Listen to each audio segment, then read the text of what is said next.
Uh-oh.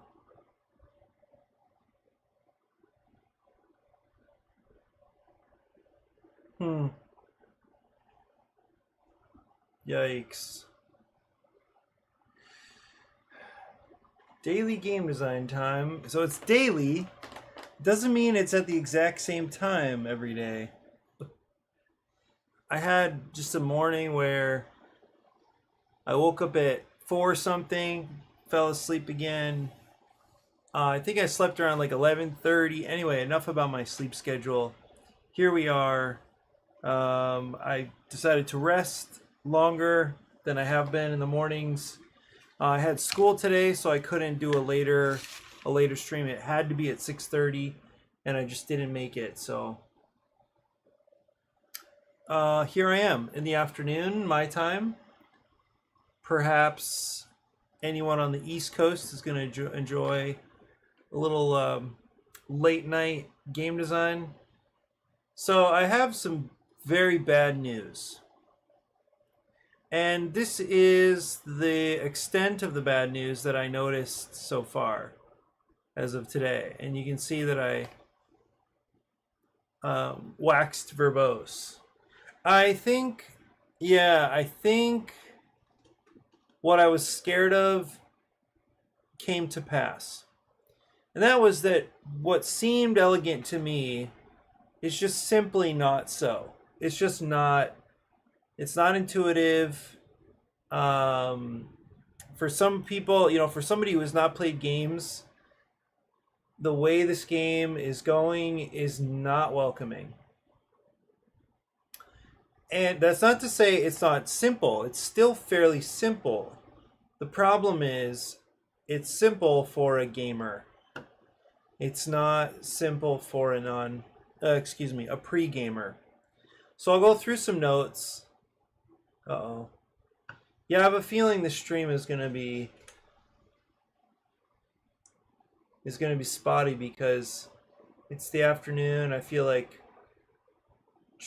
network traffic is gonna be crazy. So anyway, hoping for a clean stream today. Oh, you know what? Yeah. What was last evening? Last evening, had a great little dinner and Bible study. Something clicked for me, and it has to do with community. It has to do with personal issues. But I had a little bit of a meltdown last night with a couple of friends, and not excited about it, not happy about it. But it was a time to vent. It was a chance to vent some frustrations. I circle back to similar frustrations occasionally.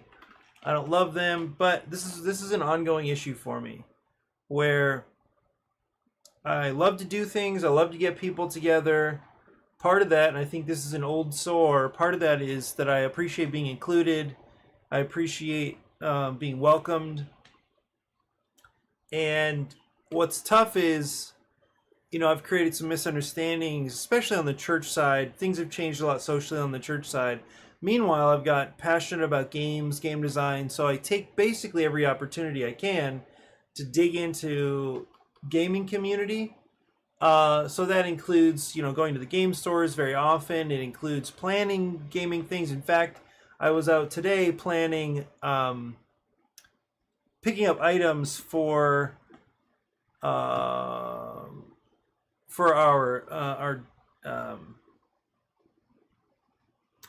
costume party.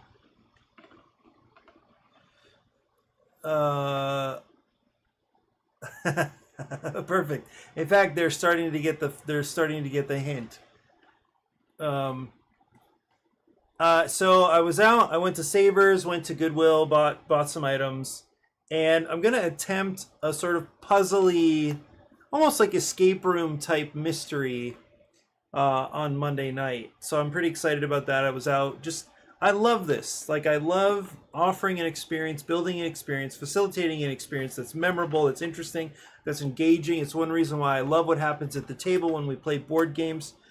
It's funny. I never thought of myself as very good at games, very clever, very strategic, anything like that. But you know what? The more I spend time with people who are, the more I have experience with this stuff, the more I'm caught up in it, the more I enjoy it, the more, actually, even the better I do typically. Not always, but typically, I do much better. I can say I do better than I would have in the past.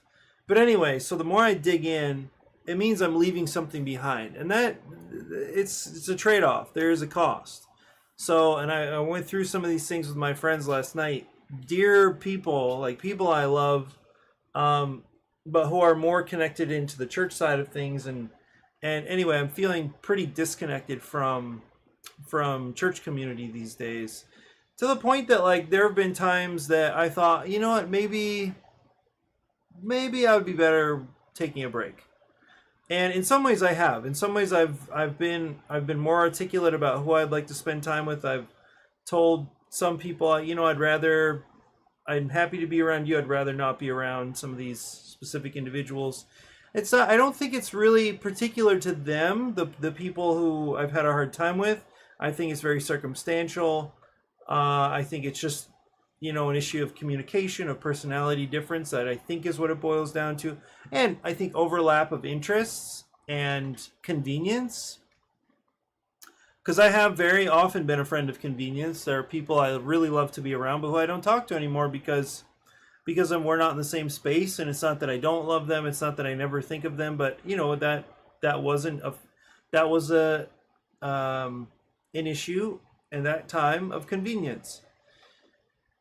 And as an adult making friends, I think that has to be an understandable aspect. So anyway, I love doing what I'm doing, but there is a trade-off. And so it was kind of good to practice articulating some of my frustration last night. It wasn't that productive, I don't think.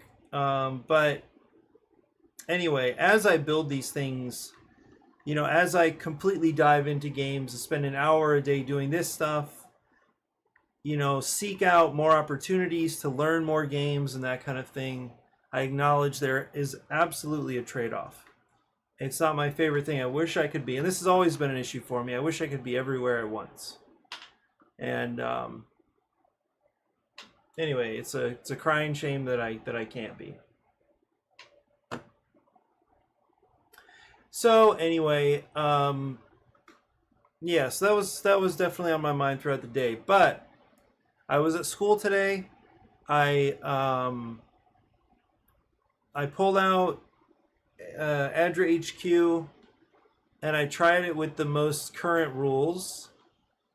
And interesting thing was, I think I should include who we played with. I think I should include them in the audience. It's a little bit tricky though, because these are high school students. At the same time, they're special ed students. So what's really tricky is to get a sense of what their age would be relative to, let's say, a neurotypical person, a younger person who is whatever neurotypical is. So these special ed classes, they're like special ed light as far as I'm concerned. Most of the students, they're just maybe behind academically. They might have a little challenge with certain type of mental exercises, but or they might have an ADHD or oppositional ODD, like that kind of stuff. But it's not like severe. It's not like they need a one-on-one RBT or anything like that. So anyway, so I played with a couple boys. That's what is described up here in this first section. And some issues stood out to me right away. First of all, the one kid with it felt like some more limitations. He was just not really internalizing the rules really at all. He was getting things a little bit. He could take a turn, but it was pretty well guided. I mean, he recognized the idea of like playing icons onto challenge cards to like match icons on challenge cards with the cards from your hand. So that was working. But I definitely found myself really, really leading the game. So, okay, I took a turn, now it's your turn. Okay, you have one more action. Okay, now it's your turn. I'll sweep those cards away. So I was really very, very hands-on with the gameplay, and I think that's a problem. A couple interesting things that seemed really, really not settle in for this guy. Both of them, but then for sure the other guy was doing better by the end. Yeah, okay, so we played twice together. Counting symbols was definitely a problem. That's hopefully the problem that I'm getting closer to fixing with the new card layout. We played twice, and they seemed to have a nice time. But here are a couple things. First of all, Boy 1 had a hard time. This is a kid that seemed a little more limited. Boy 1 had a hard time with the notion of 2 actions. So he would refocus HQ, play a card, and then draw a card. And it actually seemed or something like that. Like refocus and then play 2 cards. So he didn't really catch the idea that there are multiple actions and all of those actions cost the same. They cost an action point. So I think for some reason that did not settle in for him. The idea that refocusing and drawing and playing a card all count the same. They all cost an action. So that seemed really difficult. And he had this impulse of like trying to refill his hand at the end of the turn, which actually I don't mind. I was thinking through implications of that quite a bit today, and I don't think I love the implications. But anyway, it was interesting and something worth thinking about. Like if most players, let's say we play test a bunch with more students, if most players feel the impulse to draw up to their hand size at the end of the turn, well, maybe that's what they should do. Okay, and then, yeah, I also, as part of this has been ongoing, like I anticipated that this would be a problem from the beginning.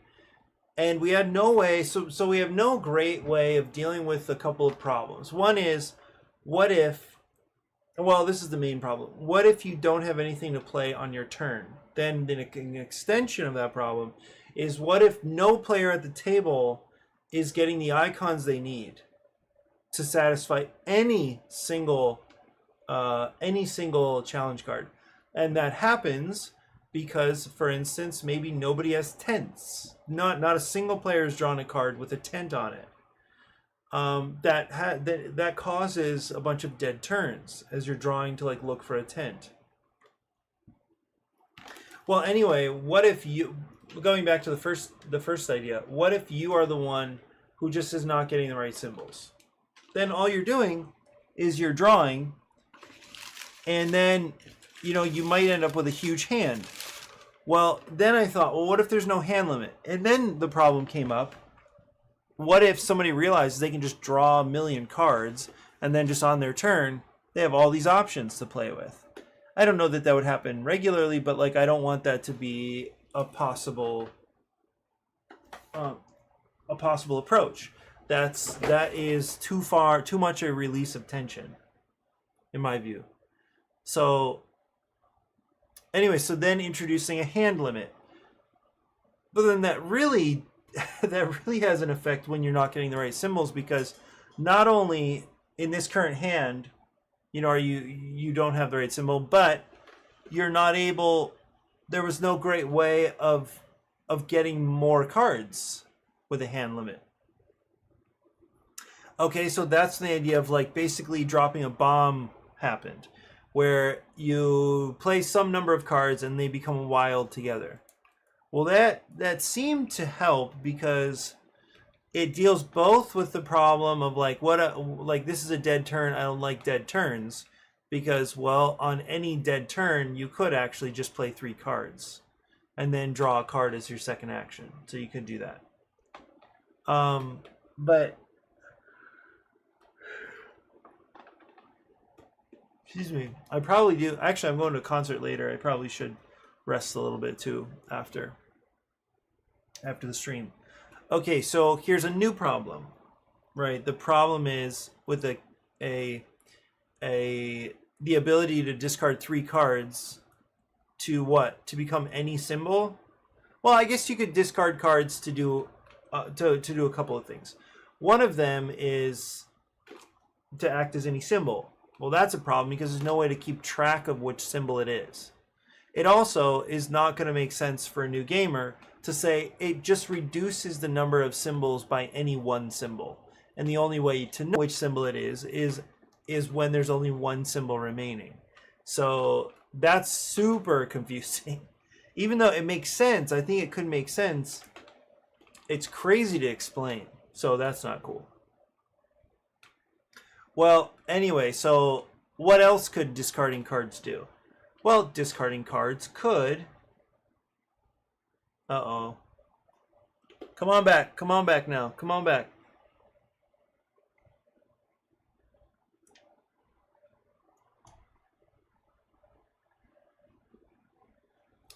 I actually bought a new fan. It's relatively quiet. I can't imagine that it's... I've got 3 fans blowing right now. My mic is right here. There's a fan down here for me. There's a fan in my laptop, and then I bought this kind of tower fan that's fairly quiet, but I can't imagine. I feel like the audio must be junk at this point. Weird. The stream is doing okay. It's up and down a little bit, but it's not great. Okay, so what else could discarding cards do? Well, one option is to blow up a challenge card.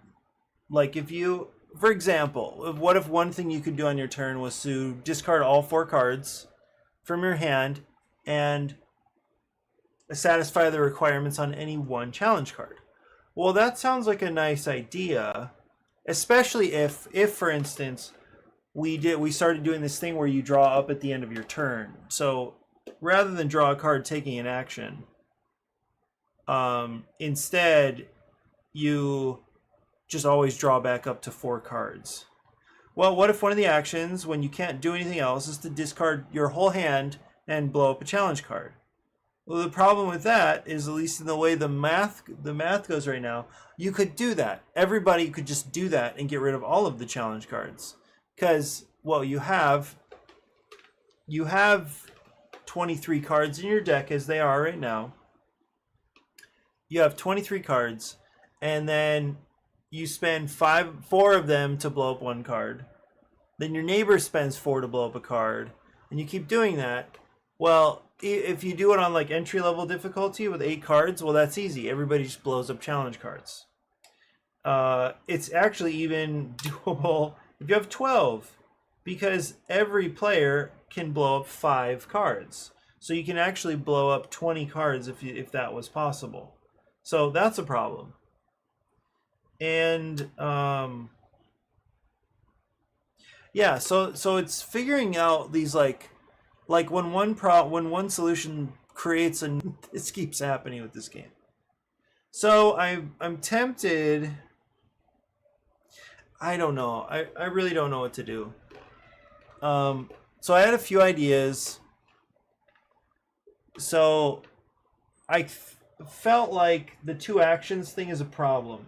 One action doesn't work at all because, I mean, even though it would simplify things, one action doesn't work because if you didn't have a card that matches the challenge that HQ is focused on, well, then you probably are just gonna like refocus HQ, and then that's lame. Or like you're just refocusing it for somebody else, and then it's just like, well, do what that person wants you to do, which is not taking a turn that is following directions. So don't love that. It has to be, at least with the current components, it has to be at least 2 actions. You have to be able to do at least 2 things. So it could be that you refocus wherever you want, and then you play a card. Well, maybe that's your whole turn. But then it's to talk about it as, Okay, on your turn, optionally, refocus ADRA. Okay. What and then play what? Play up to 2 cards? Or don't refocus ADRA and play up to 2 cards. So I don't know. That actually, as I say it, it doesn't sound horrible. But yeah, I guess I'm just not sure.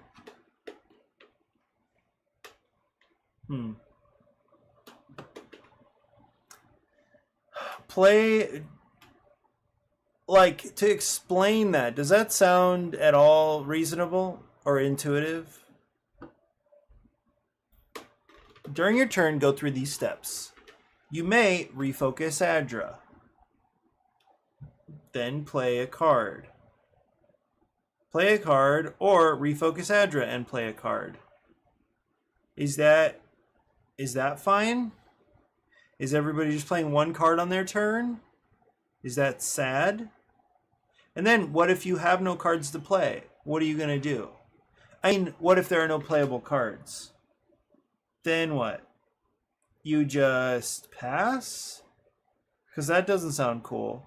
So then I thought there could be this thing of like the meet up at HQ, or what do I call it? Meet at HQ. Well, what could you do if you like flip the HQ card? What would it allow you to do? Could you trade cards? Could you, I don't know, discard your hand? Or everybody plays a card, but then what? Then you flip ADRA back over, and who goes next? I just don't, it's not clicking for me. Actually, the last idea I described is not so bad. Where, let's say you can't play, well then at least you can have everybody else play a card.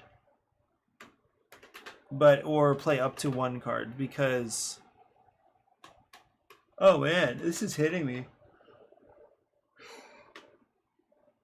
I'm feeling really tired all of a sudden. I think I'm gonna grab some water. Maybe a snack.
Okay, I think I'm going to turn myself down, because I would not want to listen to me eat chips. So, also, what's going on with the stream? I don't know.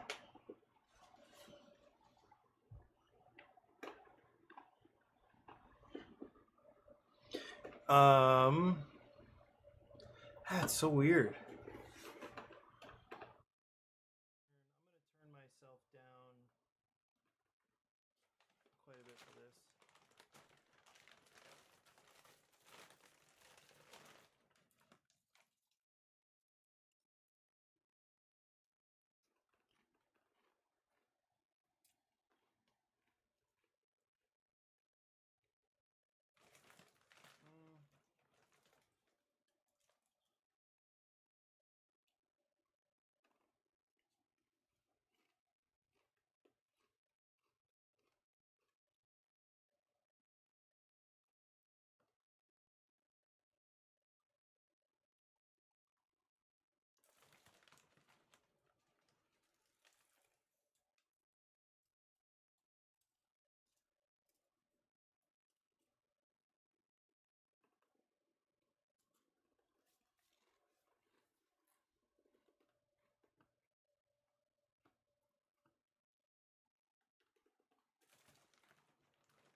Yeah, well,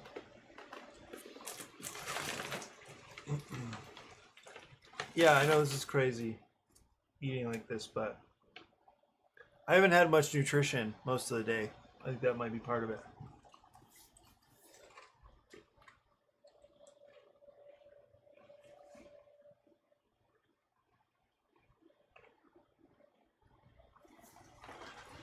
So, how does Uno work?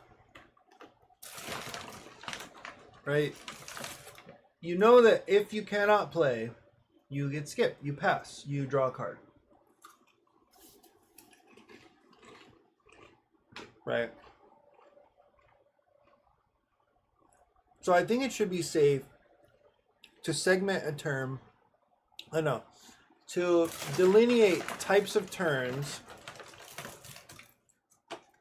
based on can you do something or can you do nothing. So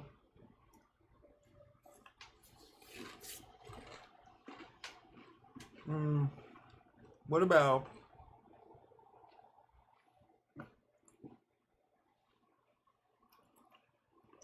problem.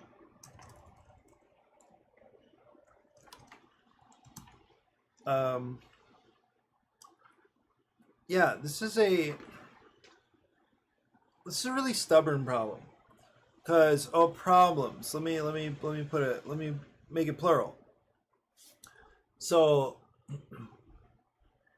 problems. Too many cards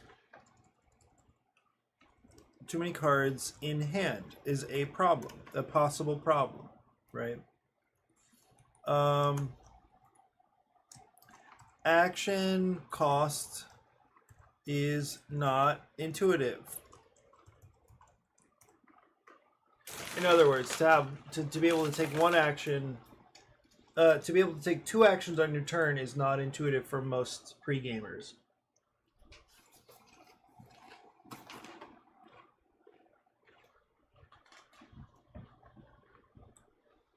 So what are some other games that have done well in the mass market? Card games.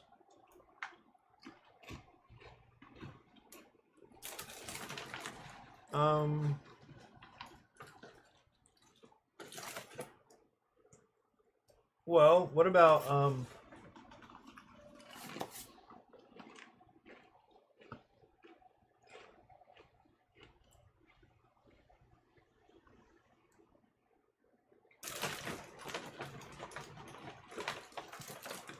you know what? What about like Rummy? So Rummy rules.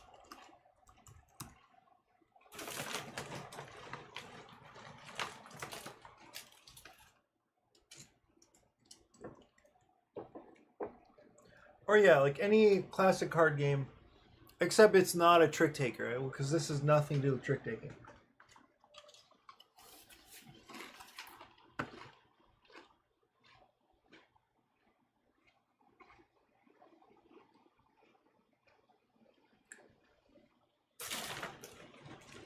You know what?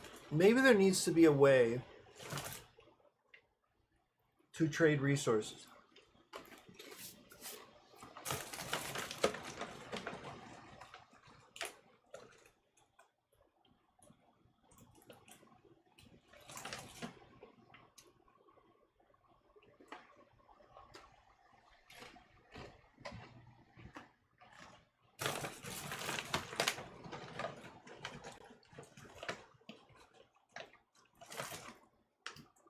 So we have draw a card.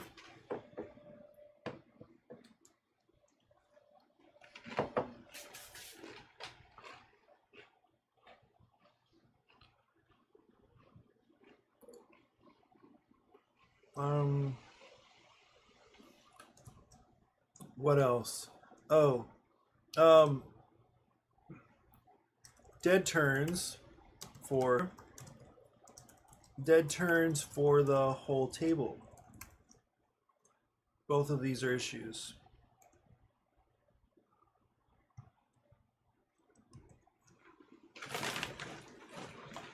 But now what I want to do is look at the turn structure for some other very common games.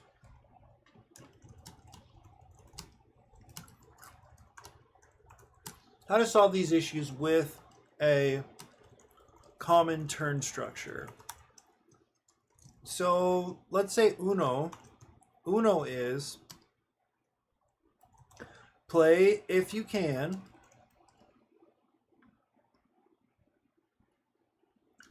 Play a card, which I'll just say play a card if you can. Or turn A, type A,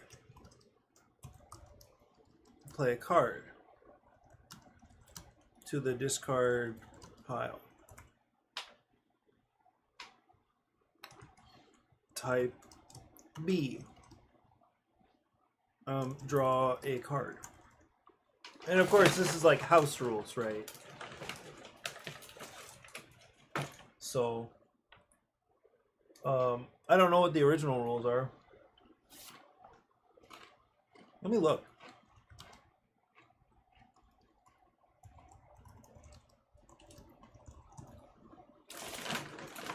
Original Uno rules. It'd be awesome if like nobody played like the original rules now.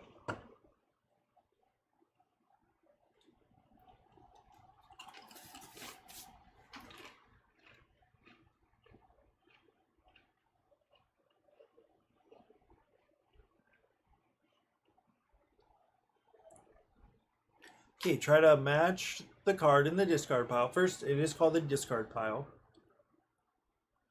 So play a card to the discard pile. Nailed that. If the player has no matches, or they choose not to play. Or they choose not to play. That's important.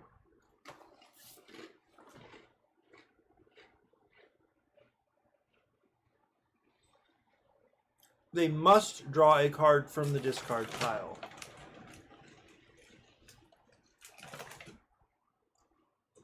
Oh.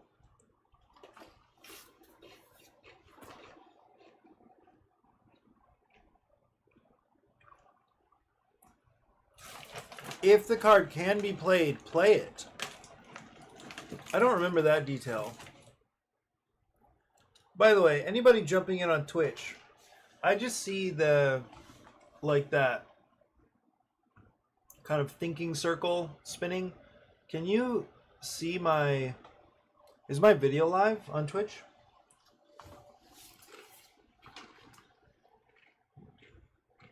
Because it looks like it's not. I don't even know if you can hear me. Okay. So, you know what I might be able to do is restart the stream.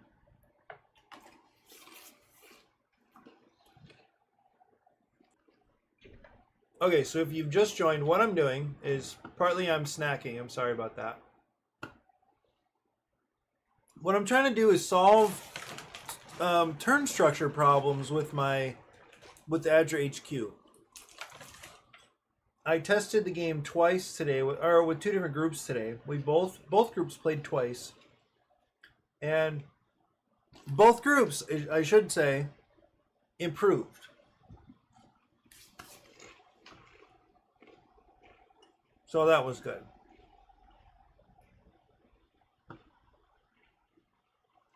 Come on. Stick with me.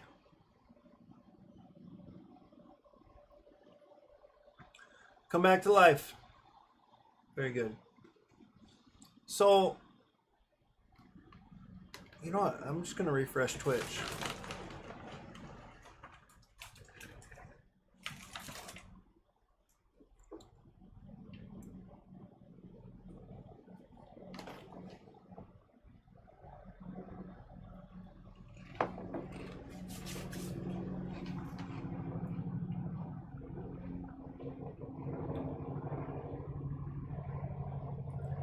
Yeah. Okay. So, um, so what I'm trying to do to solve this problem is essentially check other games that have done well in the mass market, or like traditional style games,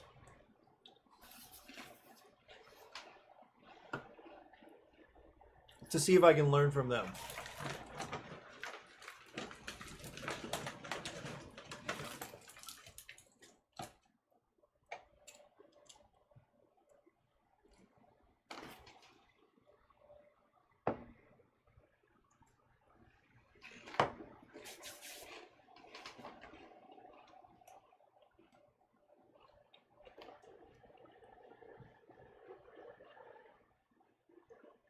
Okay.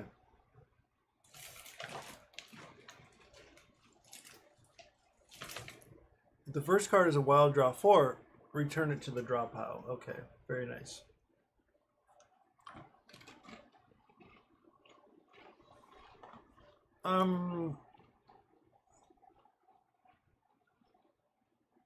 Okay, so I'm checking Uno. Like, what are the actual written rules of Uno? I'm pretty sure I've never read them. So I'm checking to see if there's anything I can borrow from Uno. One of the things I believe I can borrow is the concept that there is a turn where I can do something, and that turn goes a particular way. And then there's a turn when I can't do something, and then that turn goes a particular way.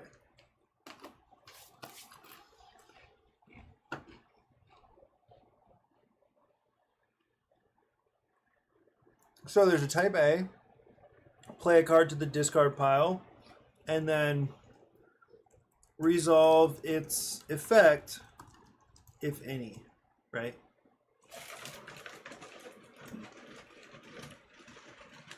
It's interesting that type B is also slightly complex.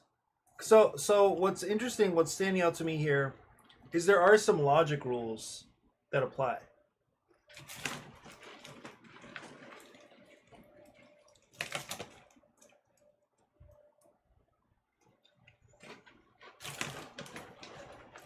And that by that I mean there are some if-then statements. So if you're able to play a card, play it to the discard pile. If it has an effect, resolve it.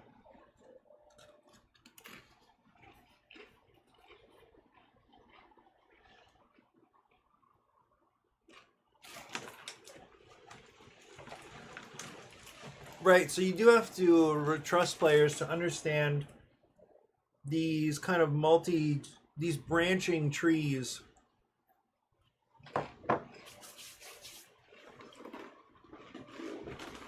related to taking actions. So, if you can play a card, and if you choose to play the card, then play the card to the discard pile. If it has no effect, the turn passes to the next player. If it does have an effect, resolve that effect. Right? So the initial fork is based on whether or not you have a card to play and whether or not you choose to play it. Oh, so I guess it's even slightly more complex than I thought. So, so the simplest form of the turn is asking whether or not you have a card that can be legally played. The simplest, shortest branch is, no, I do not. Okay, draw a card. But there's still another branch to check here because you can play it legally, play it. That's what the rules say. If not, then turn passes to the next player. So 2 no's in a row is the shortest path in this like little decision tree. Can you play a card? No. Draw a card. After you draw a card, can you play that card? No. Okay, the play passes to the next person. All right. Can you play a card? No. Draw a card. Can you play that card? Yes. Well, then play that card. Then play passes to the next player. Okay, so it's slightly longer. And what's interesting is I never really thought about, this is not complex at all, but it does trust the player to be able to think down, to follow these branching paths of taking actions and resolving actions. Again, I'm so sorry I'm snacking, but it's helping me stay awake.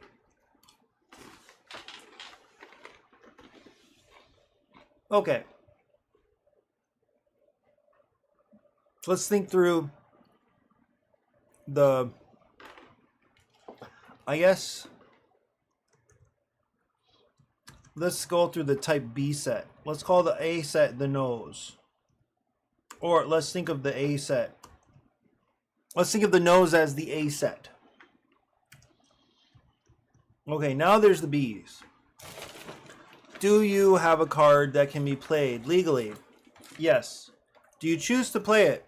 No. Okay, draw a card. If you can play it, play it. Right, so it puts us on the nose path.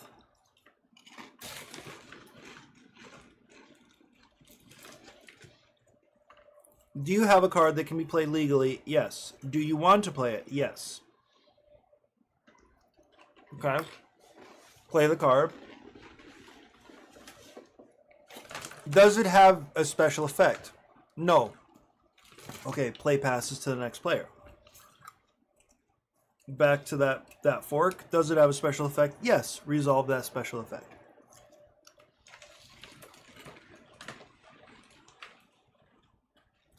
Then play passes to the next player. Okay. So that is, I mean, the more you think about it, the more I think about it, that is a slightly complex turn. Right? And this is Uno. And this is the game everybody knows how to play. Everybody thinks it's like, well, obviously, like, this is how you play Uno.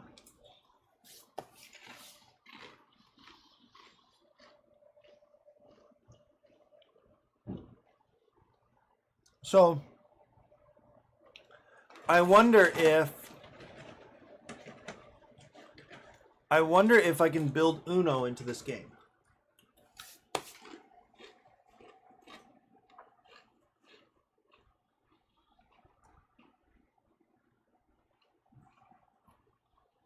On the face of it, it appears I can. Right? Can you play a card? No. Well, draw a card.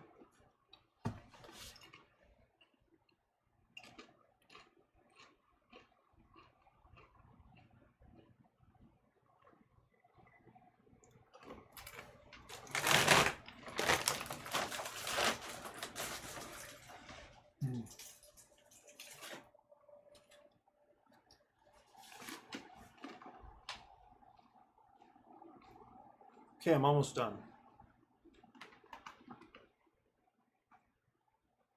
So, can you play a card?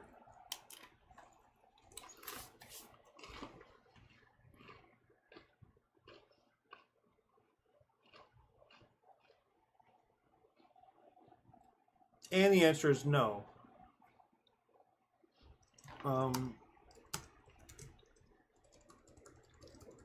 Okay, apply to ADRA HQ.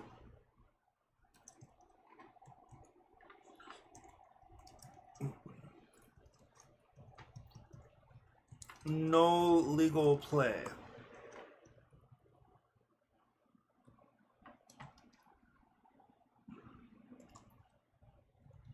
Type A is no legal play. Okay, type B is legal play. All right, let's do that here. Type A, no legal play. Draw a card.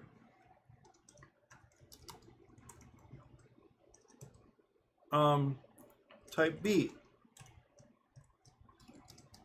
Legal play.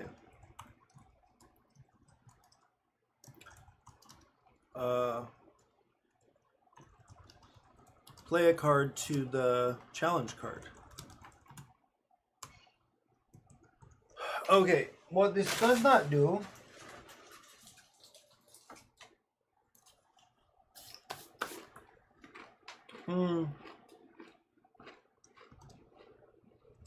in focus. What this doesn't do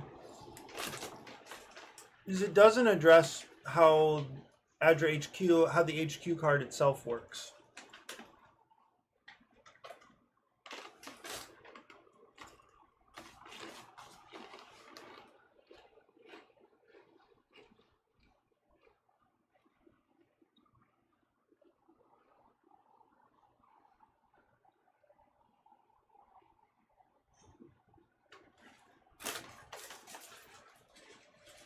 So,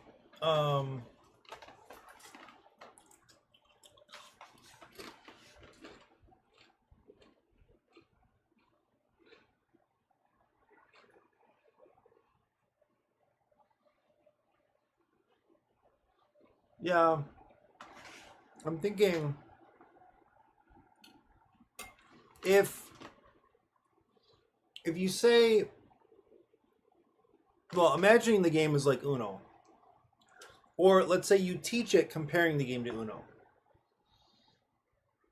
It's not hard to make the connection that the challenge card in focus is like the discard pile, right? It's the thing you're interacting with. It's the thing that you are going to discard a card to, essentially. One really, excuse me, one really interesting thing was,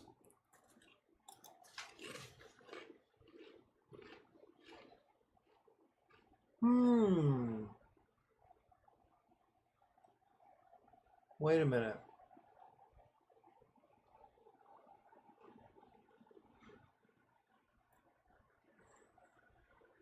There's a really interesting effect that the players, especially the simpler minded players, I know that's wrong to say, I don't mean it,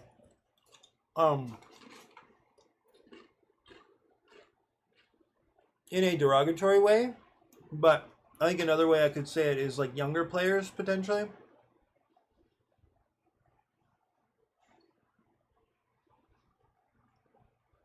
So it could be that younger players will want to play the card on top of the challenge card. And that is a problem.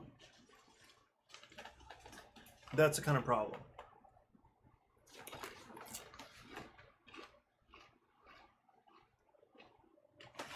Yeah, I'll be right back.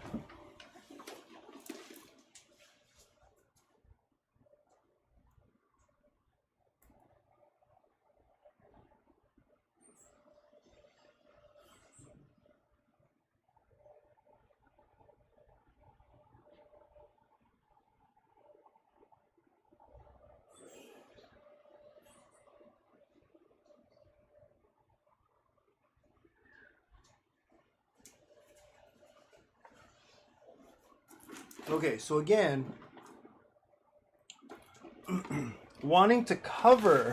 intuitively wanting to cover the challenge card is a UI problem. So, thinking about that,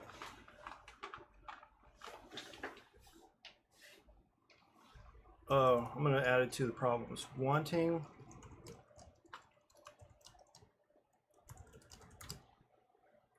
to cover the challenge card. Now with the new card layout, I think that's less of an issue if they're lined up all on the side, and then you can see that your icons are lined up on the side, and so you like go to line them up. I think that it helps with that, but it's still a problem. It's definitely currently a problem. Okay, so let's say the turn comes to me. I have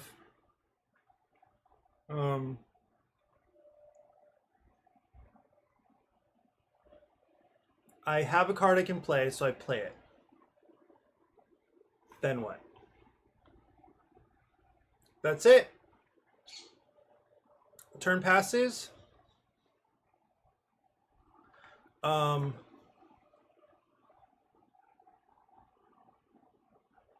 Yeah, like that seems very, very like. Well, it's simple. It's got that going for it. But the thing is, it leaves out the issue of having like 4 possible piles to play on. And like, how do you build in the mechanic of spinning around the ADRA HQ card?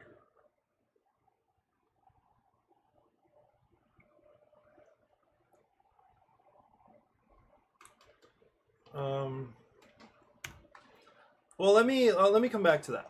Okay, so let's look at Rummy. Rummy is draw a card. Let's say type. No, there's no type here. It's draw a card.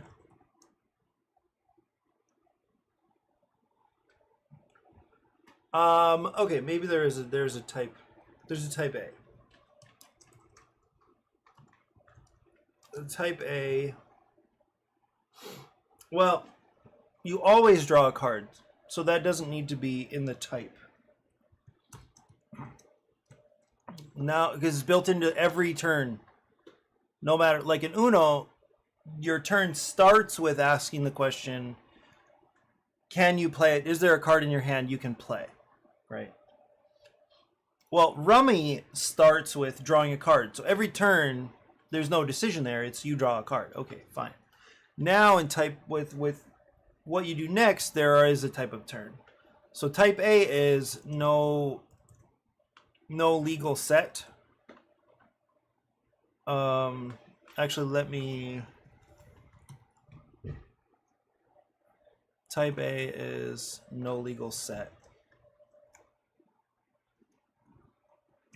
You can see I'm putting the shorter branch as type A. So no legal set, discard a card. Okay, and you decide which card to discard. Okay, type B is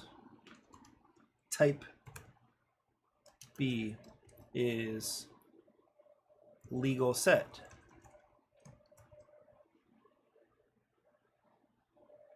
Actually, you know what? No. Discard a card. I think it's do nothing. Right. Lay down. And this is not a must. Lay down the set.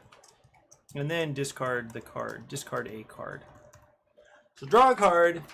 If you can do something, if you can't do anything, do nothing. And then discard a card. If you can do something, then you choose whether to lay it down, but you always end with discarding a card.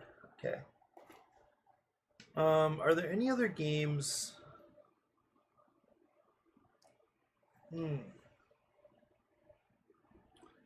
Like Exploding Kittens. What is in Exploding Kittens' turn structure?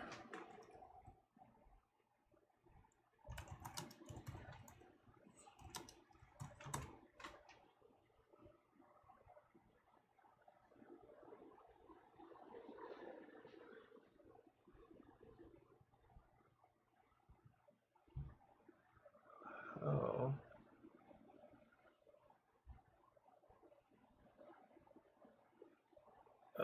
Is this the rules? How to play.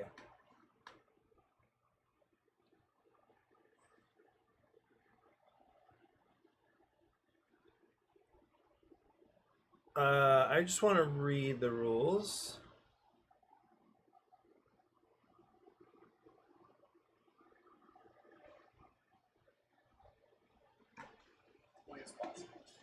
You play the game by putting the deck face down and taking turns drawing cards. If someone draws an exploding kitten card, they explode, they are dead, and they are out of the game. Unless that player has a diffuse card, in which case they can defuse the exploding kitten by first putting their diffuse card into the discard pile and then inserting the exploding kitten back into the draw pile anywhere they like in secret.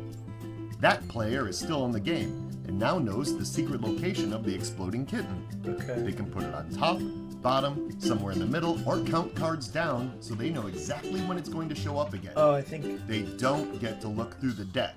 They just get to reinsert the exploding kitten.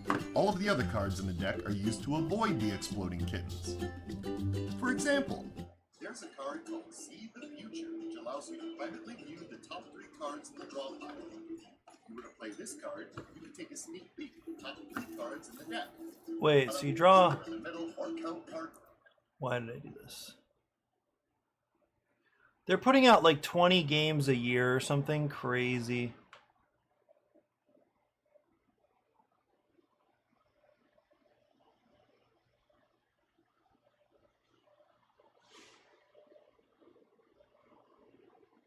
Yeah, it's awesome. Explaining rules PDF.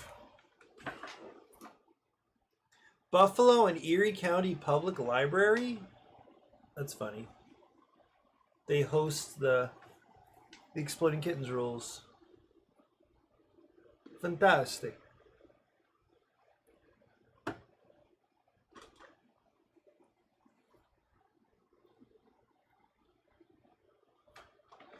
Okay, explode you lose. Okay, set up. Taking your turn. Gather all 8 of your cards into your hand and look at them. Do one of the following: pass, play no cards. Play a card by placing it face up on top of the discard pile and following the instructions on the card. End your turn by drawing a card from the top of the draw pile into your hand and hoping it's not Exploding Kitten.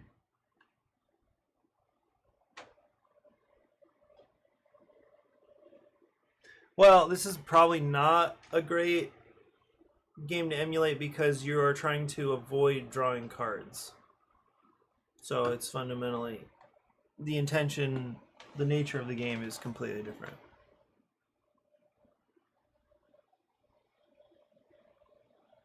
Yeah.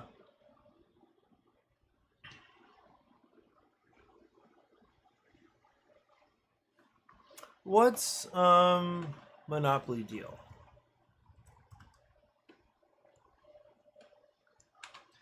Our most popular card games.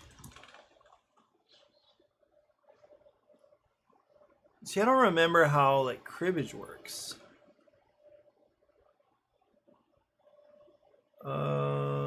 List, I don't know. Trumps. Trick taking game. So we've got Go Fish, not similar enough. War, nope. You don't draw cards in that case. Scat, I don't remember.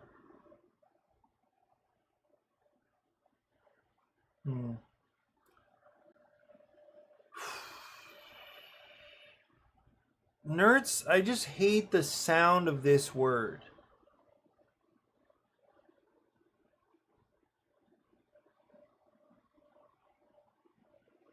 I don't know why. I have no idea why, but for me the word feels like a problem.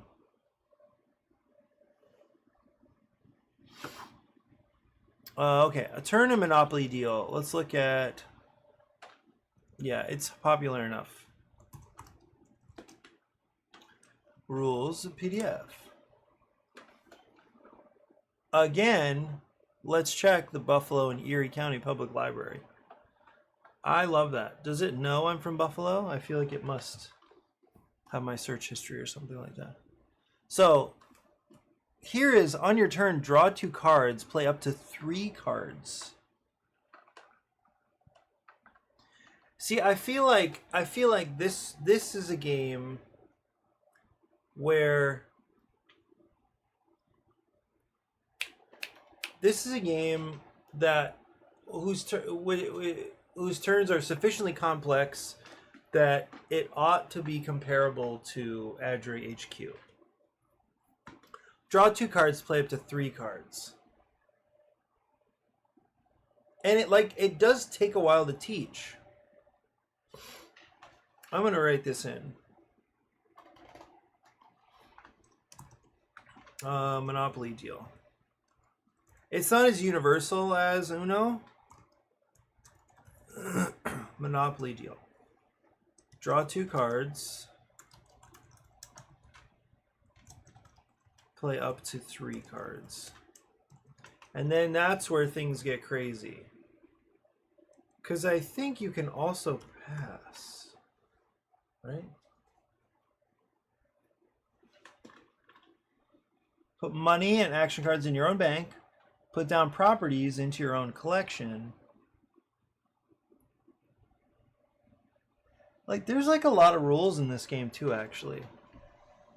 So I feel like this should be something to inspire me. Yeah.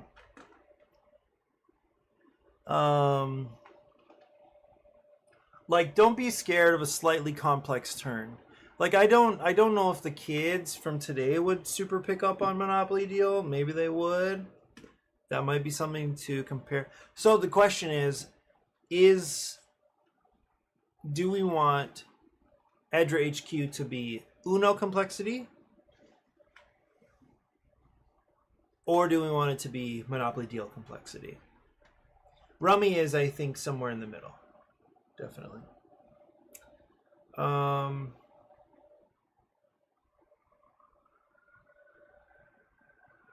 End your turn. If you have more than 7 cards in your hand at the end of your turn. Yeah.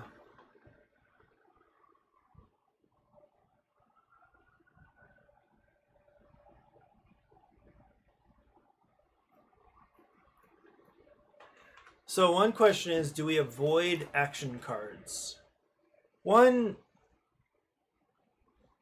I think the stronger side of me says yes, because we don't want any text on the cards. I think that's what the really super focused game designer says. We don't want text on the cards. Doesn't mean you can't take an action though.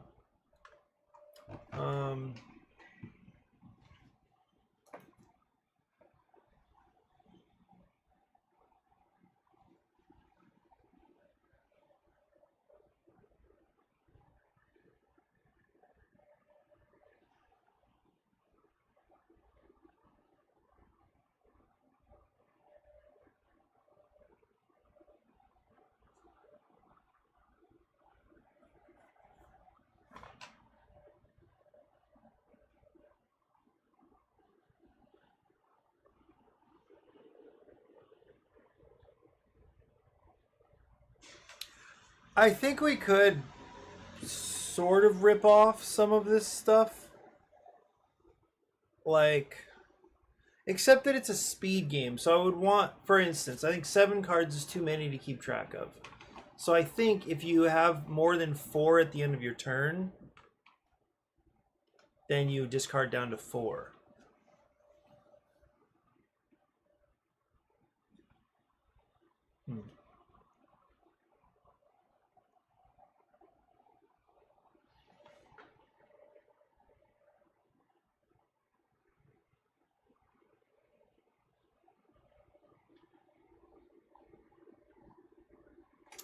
I'm kind of thinking, oh, I need to transition away. I think I want to take a short nap. And that'll require at least like 10 or 12 minutes. But I feel good about this. I feel good about this direction. I feel good about having explored these other games. I'm thinking that ADRA HQ would be fine just under the complexity of Monopoly Deal. I just want to mark that.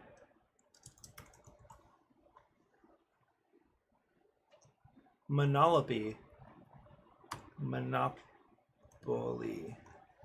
Deal. Okay, I think this was productive. I feel better. I feel better thinking through all these games and saying, you know what?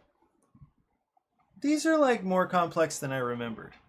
So don't shy away from a touch of complexity, a touch of decision making, but just don't make it unintuitive. I need to find a way to get things to be more intuitive. So anyway, thanks for hanging out. I will see you soon.